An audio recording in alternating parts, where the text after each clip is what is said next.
Então, vamos dar continuidade à nossa próxima palestrante.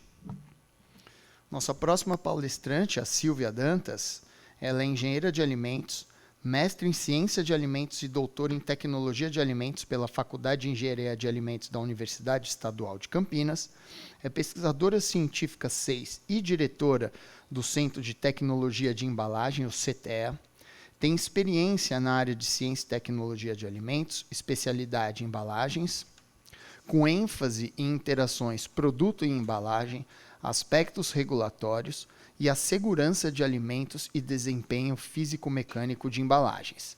Atua em avaliação de sistemas de gestão de qualidade pela norma NBR-ISO/IEC 17025, é membro do Conselho Editorial do Jornal Internacional Packaging Technology and Science, da editora Wiley, e foi diretor e vice-presidente da Associação Internacional dos Institutos de Pesquisa em Embalagem, IAPRE, de 2014 a 2022. Muito obrigado por ter aceito o convite, e agora a palestra é toda sua.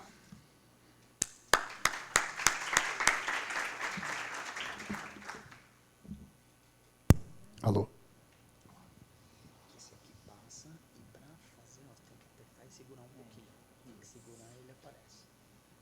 Mostrou, até vou testar já aqui. Aperta e segura. Apareceu? Apareceu?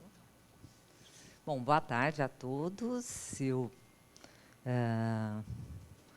coloco aí a minha declaração também de conflito de interesses antes de dar início. E gostaria de agradecer a oportunidade, ao convite feito pelo Paulo Fabi, pela Ana, pela Aline, para que a gente viesse aqui apresentar esse projeto que está sendo iniciado e que é um desafio muito grande para nós, envolvendo muitas instituições, que é a formação de um centro de ciência para o desenvolvimento, com o título de Soluções para os Resíduos Pós-Consumo, tratando de embalagens e produtos. Só entrando com a informação da minha origem, então, eu trabalho no Instituto de Tecnologia de Alimentos, no Centro de Embalagens, lá, que é um dos institutos, das 7 instituições da Agência Paulista de Tecnologia dos Agronegócios, que, por sua vez, é um dos 4 braços da Secretaria de Agricultura e Abastecimento.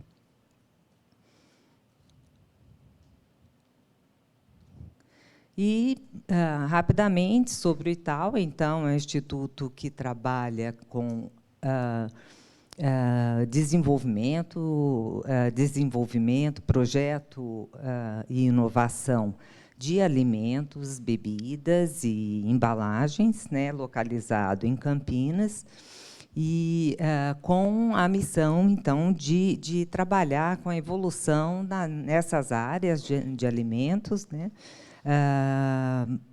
atuando nos diferentes setores relacionados aos alimentos. Então, existem centros tecnológicos na área de carnes, de frutas e hortaliças, de cereais e chocolate, laticínios e bactérias lácteas. Existe um centro de ciência e qualidade de alimentos, o Centro de Tecnologia de Embalagem, e também, há alguns anos, foi formado um centro virtual de inovação em proteína vegetal e uma plataforma de inovação tecnológica, paralelamente também a um curso de pós-graduação no nível de mestrado em ciência e tecnologia de alimentos. Então, passando para o nosso tema, eu gostaria de contextualizar com a situação relativa a resíduos sólidos, né? A gente percebe que, ao longo dos anos, a população tem crescido num índice cerca de metade do índice de crescimento do volume de resíduos sólidos, né? Então, de 2010 a 2019, nós tivemos um crescimento de 10% na população, contra um crescimento de quase 20% na geração de resíduos. Esse é um problema, super grande, porque se não houver uma atitude, uma ação ao longo do tempo, não vai mais se ter local para dispor as coisas, né? Então, é um problema bastante amplo e que atinge a sociedade como um todo. Desde 2010, foi instituída a Política Nacional de Resíduos Sólidos, com o objetivo de trazer as diretrizes para tratar o assunto. Várias coisas têm sido feitas, mas ainda estamos muito longe de atender as necessidades. Ainda esse ano, em janeiro desse ano, foi publicada, novamente regulamentada, a política, com alguma variação, entrando com a introdução dos certificados de reciclagem, e temos, então, um desafio super grande aí a ser feito, né, para a sociedade como um todo, os setores governamentais, as empresas, os produtores, todo o setor aí a ser trabalhado. Nós temos também esse decreto, que é um documento que foi publicado, o Plano Nacional de Resíduos Sólidos, em abril desse ano, e que traz um conteúdo bastante interessante sobre o assunto. Aqui, só pensando rapidamente nas definições, né, do que é o resíduo sólido. Então, ele é qualquer item, material, substância, objeto, bem, que é descartado como resultado da atividade humana. E os rejeitos são aqueles resíduos sólidos que, depois de serem esgotadas todas as tentativas de recuperação, de tratamento, eles não têm mais nenhuma alternativa. Então, a única opção seria a disposição ambientalmente correta. E lembrando que os resíduos sólidos urbanos, eles envolvem os resíduos domiciliares e também os resíduos de limpeza urbana, né, que aí muita questão de folhas e muitos materiais orgânicos coletados. E a gente tem aqui um dado, né, disponibilizado pela ABRELP, de 2020, mostrando aí a composição gravimétrica média, né, do resíduo sólido urbano no Brasil. Não sei porque não está mostrando tudo, né? E a gente vê, então, 45% sendo matéria orgânica, seguido por 16,8% de plásticos, depois rejeitos, 15,5%, e depois as outras porcentagens dos materiais.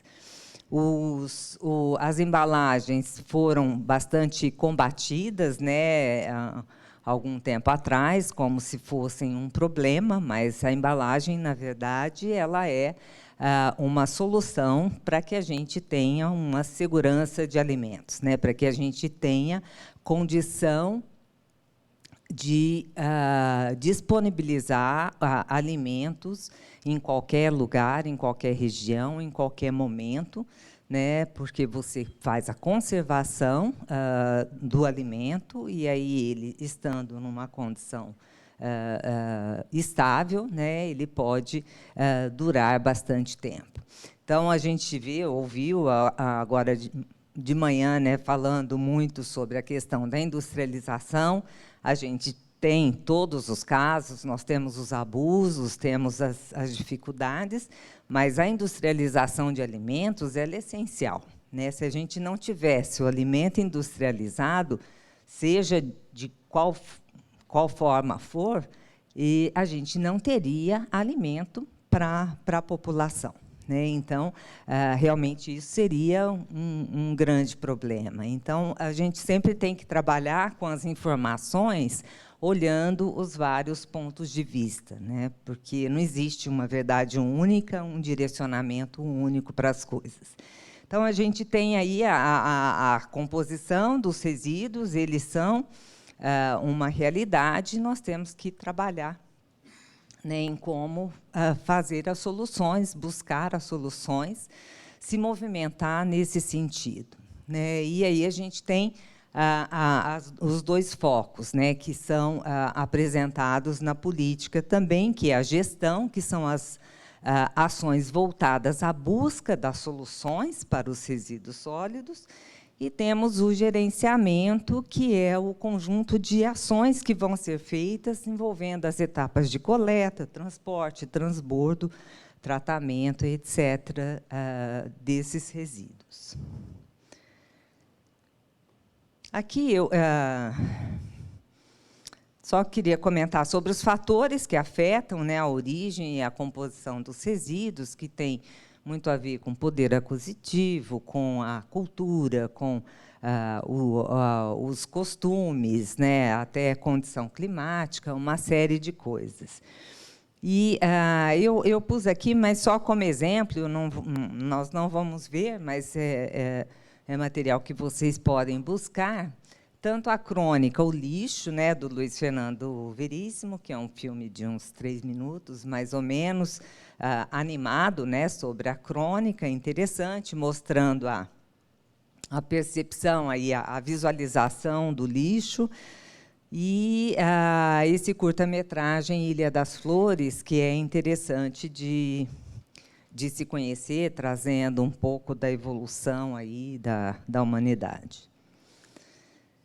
E aí, então, eu queria comentar sobre esse projeto que nós estamos iniciando, que é o Centro de Ciência para o Desenvolvimento, intitulado Soluções para os Resíduos Pós-Consumo, Embalagens e Produtos, e que teve o codinome aí de CCD Circula.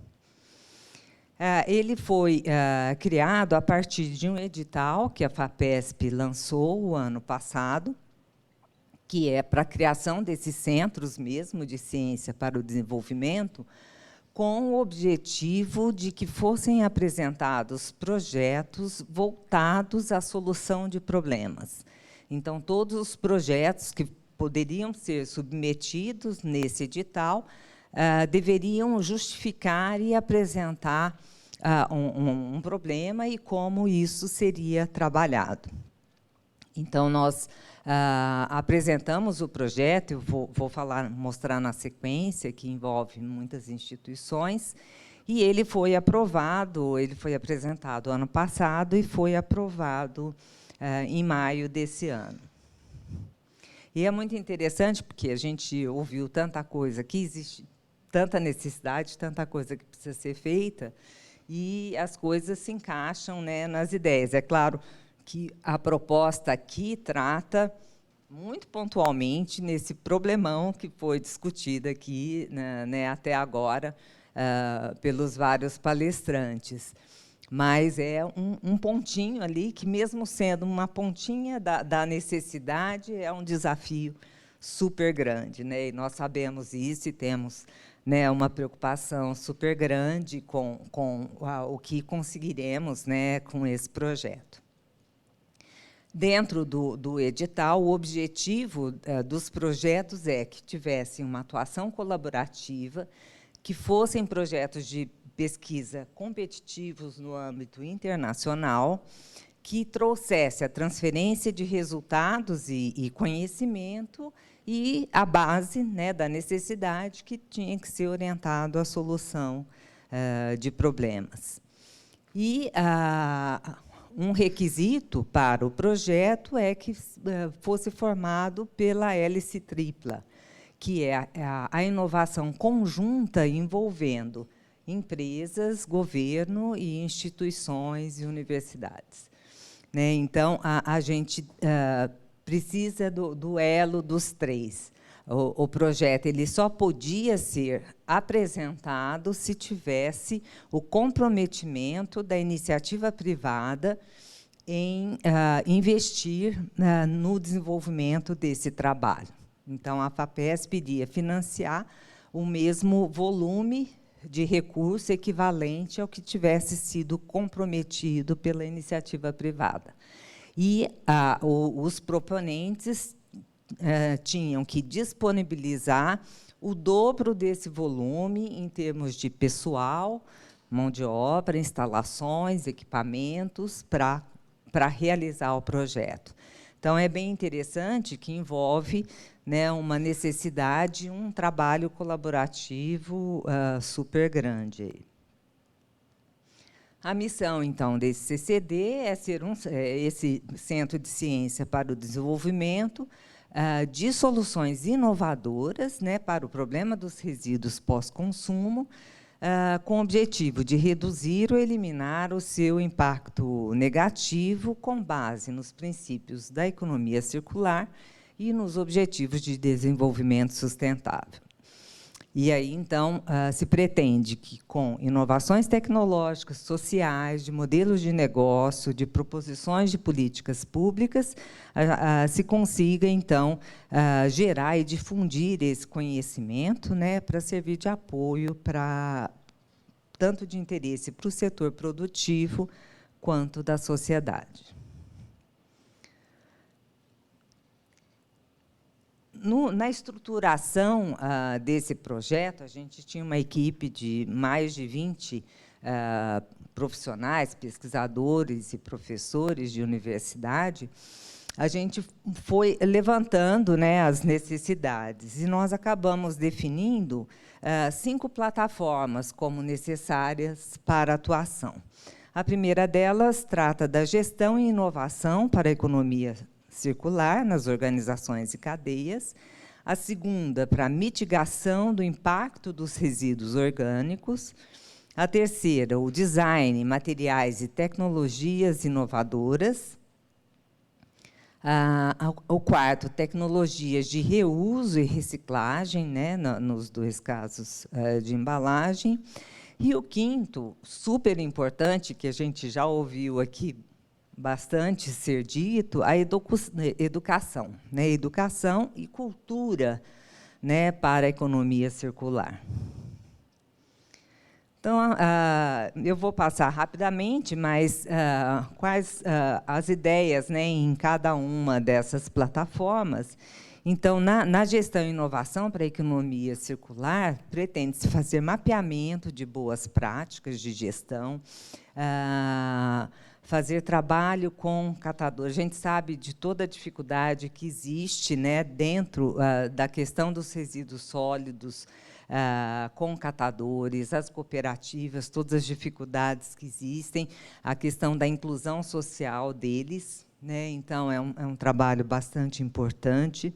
A questão da logística reversa, né, toda a dificuldade que existe, a circularidade, né, dos produtos. Então, existem uma série de projetos, né, previstos a serem realizados dentro desse período. Nos quadros aí à direita, eu coloquei algumas coisas do que são os compromissos mesmo, as metas que se pretende atingir com os projetos.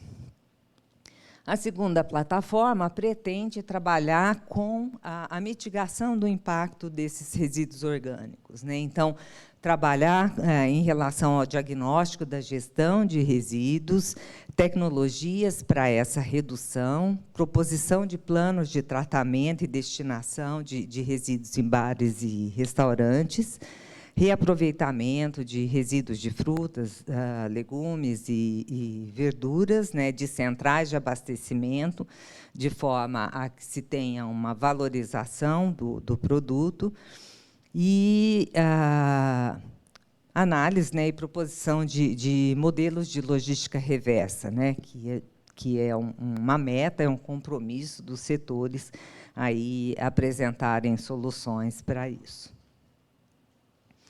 A plataforma 3 trabalha com o design, materiais e tecnologias inovadoras. Então, se eu tenho um problema de reciclagem de um material, porque ele é multicomponente, então, existem as opções de trabalhar no desenvolvimento de materiais monocamadas que tenham revestimentos que não sejam complicados de se fazer a reciclagem, ou que não atrapalhem a reciclagem, né? Porque nós temos que entrar com todos os pontos, pensar em toda a redução de consumo, a reutilização, mas a reciclagem é um ponto fundamental aí, né, para aquilo que é utilizado. Ele tem que ser colocado de novo, né, na utilização, o processo tem que ser circular. Então, existe muito desenvolvimento a ser feito em relação à questão dos materiais, né, novos materiais e materiais que favoreçam a reciclagem. Na quarta plataforma, aí são tecnologias mesmo de reuso e reciclagem. Então, tanto modelos de negócio trabalhando com reuso, né, já existem muitas iniciativas, né, mundialmente, mesmo no Brasil, né, equipamentos onde o consumidor pode encher novamente o produto. Então, como isso, né, como fazer para isso crescer e ser alguma coisa acessível para diferentes produtores, né? Porque grandes produtores têm facilidade, né, em fazer isso, mas os pequenos não, né? Então, o objetivo do projeto é trazer soluções para todos, né, que vem, não é um favorecimento ou só uma confirmação daquilo que já está sendo feito, e nada a ser feito de interesse de um determinado setor, mas tudo com o interesse da sociedade como um todo, né, de todos os setores.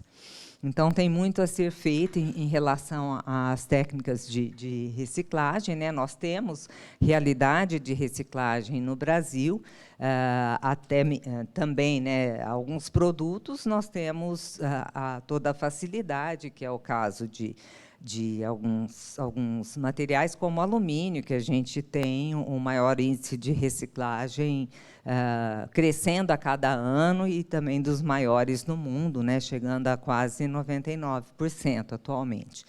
Mas, em outros, tem muito trabalho a ser feito para se aproveitar da mesma forma o material, né? O alumínio você recicla e ele vira o mesmo produto. Outros não.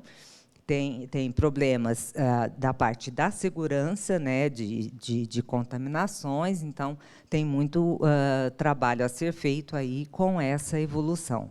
E isso está previsto, né, e chegando até no ponto de fazer também a avaliação das condições dos produtos reciclados em relação a atender todos os requisitos que permitam o contato com alimentos, né? Então, vários projetos aí envolvendo a questão de reuso e reciclagem.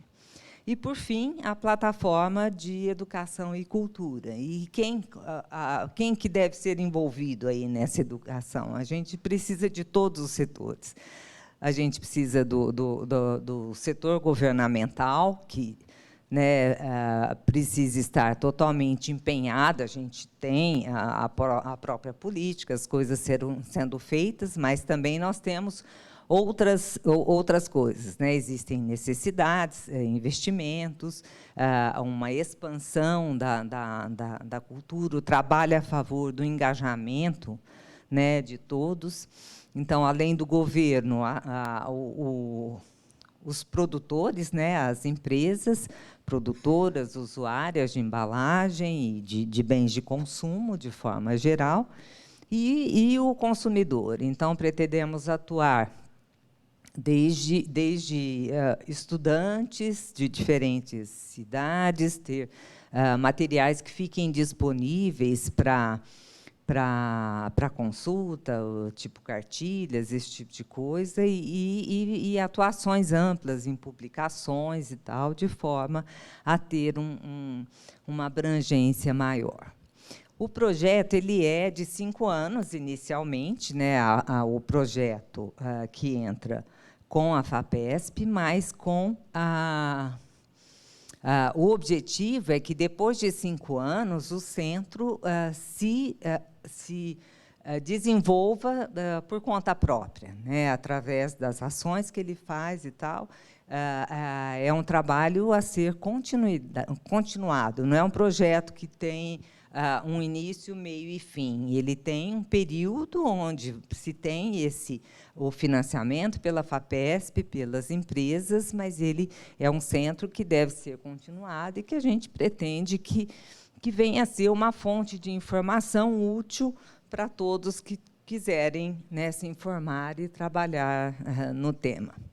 Aqui nós temos as instituições que estão envolvidas, né? A gente tem 9 aqui, mas da USP a gente tem 3 faculdades envolvidas, tem a Faculdade de Farmácia, temos a Faculdade de Engenharia de Alimentos de Pirassununga e temos a Poli, né, aqui de São Paulo também. Depois, também no CNPEM, nós temos tanto LNBR quanto LN-Nano, né, dois laboratórios dentro do CNPEM que também estão envolvidos. Aí nós temos a Fundação Getúlio Vargas, nós temos o IPT, a Unicamp, a Unesp, a Universidade Federal de Minas Gerais, que está aqui o Fausto, e o Senai. Tá? Então, todos esses temos vários parceiros, né, nessa empreitada aí desafiadora que é o desenvolvimento desse projeto.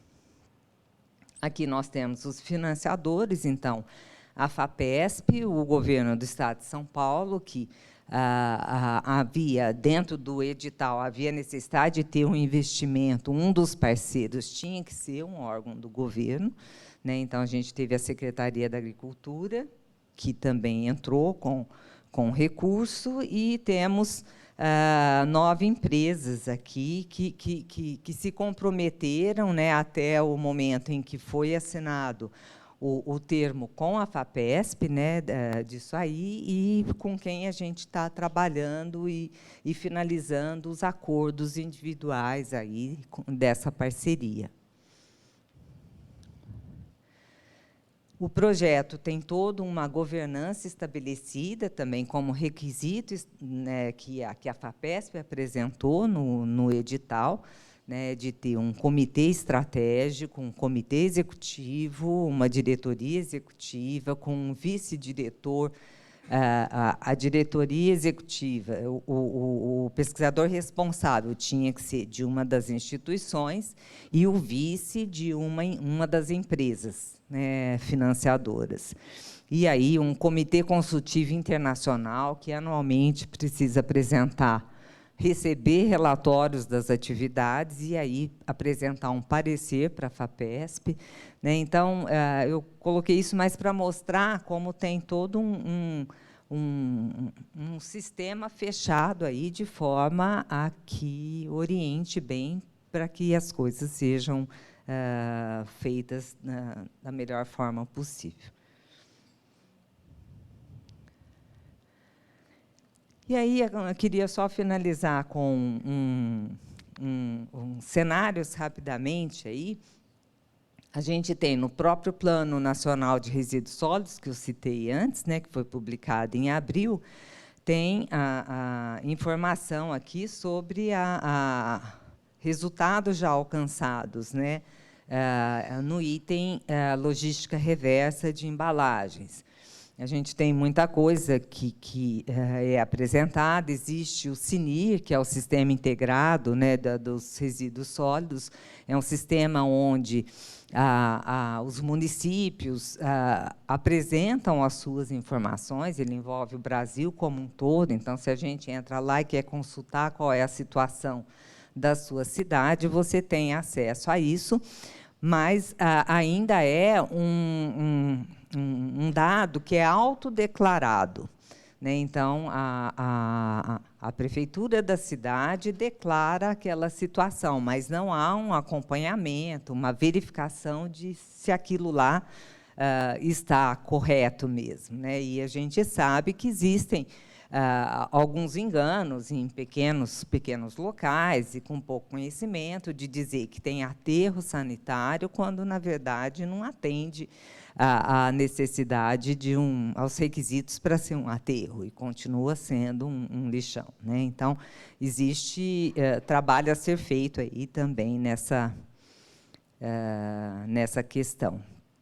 Em relação às embalagens, aqui só outra questão, né? Existem diferentes dificuldades, né? Alguns, como eu citei, o alumínio, que tem um índice de reciclagem super alto, e a gente tem aí os dados, né, levantados pelo Sempre aí na pesquisa Ciclosoft.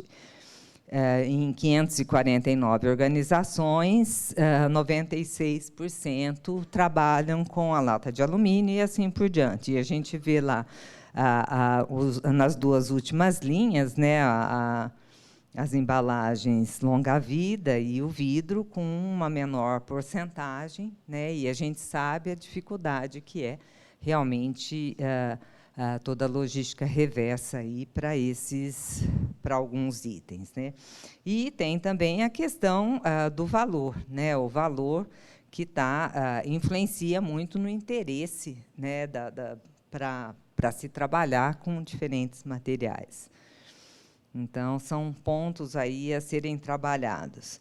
Temos a questão dos lixões, né, que, apesar de ter sido esgotado já o tempo em que a gente poderia ter lixão a céu aberto, no Brasil, eles permanecem, né? Então, tem um tempo ainda, e ainda temos uma condição de